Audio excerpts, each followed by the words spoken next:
Nemagal daw yung kay Lucano, kumusta po kayo? Sa wakas, nagpares na po yung albino at saka lutino natin na kakatel. Ito po yung pinagpapares natin kay Lucano. So meron na nga silang isang itlog, kaya tara, samahan niyo po ako.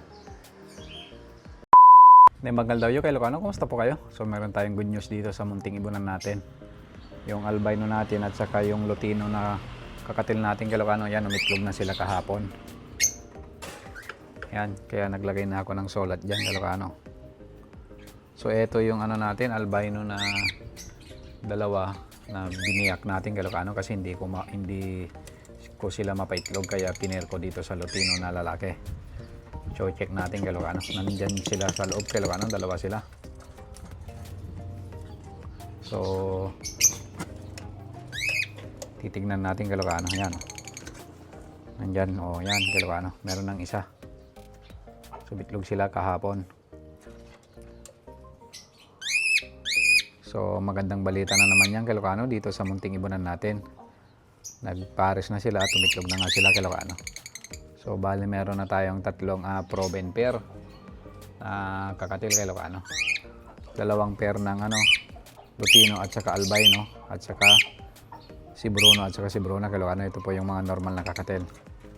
So magandang balita na yan kay Lucano. Kita nyo naman. Sana may laman yan at mapertil kay Lucano para mapadami natin sila. Kasi ito yung gusto kong padamihin na mutation kay Lucano. Ito pong lutino at saka albino. So mukhang mabait naman sila kay Lucano. Kasi nasa loob sila ng nest box, hindi pa sila lumalabas. Mukhang maalaga naman sila sa kanilang itlog. So takpan na natin kay Lucano para hindi sila mabulabog.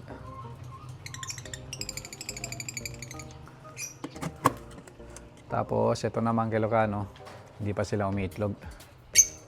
Si albino at saka si yellow face gray kay Lucano. Pero nag-mate na to, nakikita ko nag-mate na sila kay Lucano. Baka malapit na rin tong mga itlog. Yan.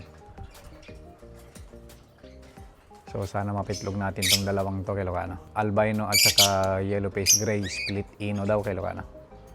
Sana nga mapag-pair natin sila. So maghihintay tayo ng 7 days kay Lucano para malaman natin kung merong fertile o wala yung kanilang itlog kay Lucano. Tapos yung pagpapapisa naman natin dito kay Lucano, naglilimlim sila sa litan. Maghapon po yung lalaki, tapos magdamag naman yung hen. O di kaya sabay sila dito sa kay Lucano nest box.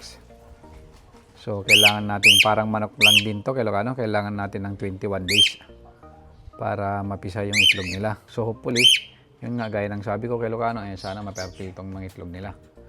Para yun nga, meron tayong may bentang hunted. So ang ganda kasi ng mutation ng albino at saka lutino kay Lucano na kakatil. Puti at saka yellow. So ito lamang po yung update kay Lucano dito sa munting bakuran namin. Ito lang po yung update sa pinagpapares nating albino at saka lutino na kakatil natin.